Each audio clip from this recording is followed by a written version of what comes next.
Perkebunan seluas 1.500 hektar ini dikelola oleh PT Perkebunan Nusantara 12 atau PTPN 12. Tapi kebun kakaonya baru ada sekitar 2 tahun lalu. Yuk kita intip langsung kakao edelnya. Kakao Edel Java Kakao sering juga dikenal dengan nama kakao mulia. Kita belajar aja yuk gimana caranya menanam coklat. Come on! Yang pertama, pilih-pilih dulu bibit dengan kualitas terbaik. Salah satu cirinya punya daun yang sempurna. Nggak bolong-bolong gitu. Oke, bibit sudah dapat. Sekarang tinggal ditanam deh. Setelah proses penanaman pertama, pohon coklat bisa bertahan kurang lebih 25 tahun loh. Wah, panjang umur juga pohon coklatnya. Kakao Edel memerlukan teknik budidaya yang khusus dibandingkan jenis kakao lainnya. Karena kakao ini merupakan persilangan dari berbagai varietas kakao, seperti varietas Criollo dan Trinitario. Pohon kakao biasanya berbuah setelah masa tanam selama 5 tahun. Dalam satu pohon biasanya ada sekitar 20 buah kakao. Banyak juga nih panennya. Info soal buah kakao Edel nih. Jenis ini punya kadar lemak yang rendah loh. Selain itu rasanya lebih manis dibanding kakao bulk. Gak heran deh, kakao Edel banyak diekspor ke pasar dunia dengan harga tinggi. Kakao Edel diteliti punya kadar lemak rendah dibandingkan kakao jenis bulk. Kadar lemak kakao Edel ada di angka 47, sedangkan bulk berada di angka 59. Mantap! Nah, kita balik lagi ke dusun kakao yuk. Gak cuma area perkebunan coklat, di sini juga ada proses pengolahan biji coklat loh. Tahap pertama, fermentasikan lebih dulu biji kakaonya ya, setelah melalui proses pemilihan kualitas. Dalam sehari pabrik kakao ini bisa menghasilkan kurang lebih 20 ton hasil olahan kakao Edel. Masing-masing kotak fermentasi bisa menampung sebanyak setengah ton biji kakao.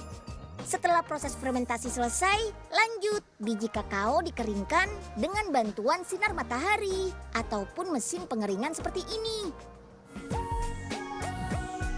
Proses pengeringan biasanya berlangsung selama 24 jam. Selanjutnya, tahapan membuat pasta coklat. Sebelumnya biji coklat perlu di roasting atau dipanggang untuk mengurangi kadar air pada biji. Setelah itu, barulah biji coklat bisa diolah menjadi pasta ataupun dicampurkan dengan kopi untuk membuat kopi coklat. Yummy!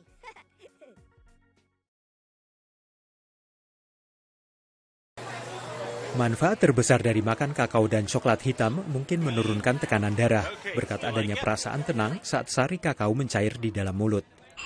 Menurut ahli gizi, suasana hati itu mungkin juga menyebabkan coklat punya efek antidepresan.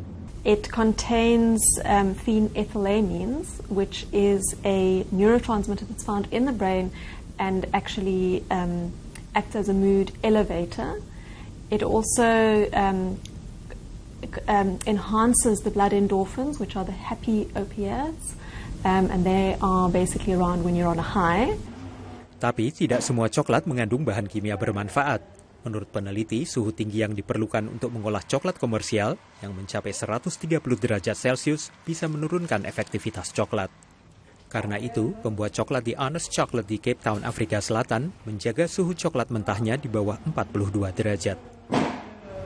There's a movement to minimal cooking or minimal heating of food just to retain the natural antioxidants or whatever the minerals, whatever it may be. So cocoa is part of that. You can do it raw with a very good quality bean. Untuk mengurangi rasa pahit pada kakao, pabrik coklat menghilangkan polifenol, yakni antioksidan yang membuat rasa pahit dan menambahkan gula. Tapi menurut penulis ilmu pangan, unsur gula dalam coklat bisa menyebabkan gangguan kesehatan.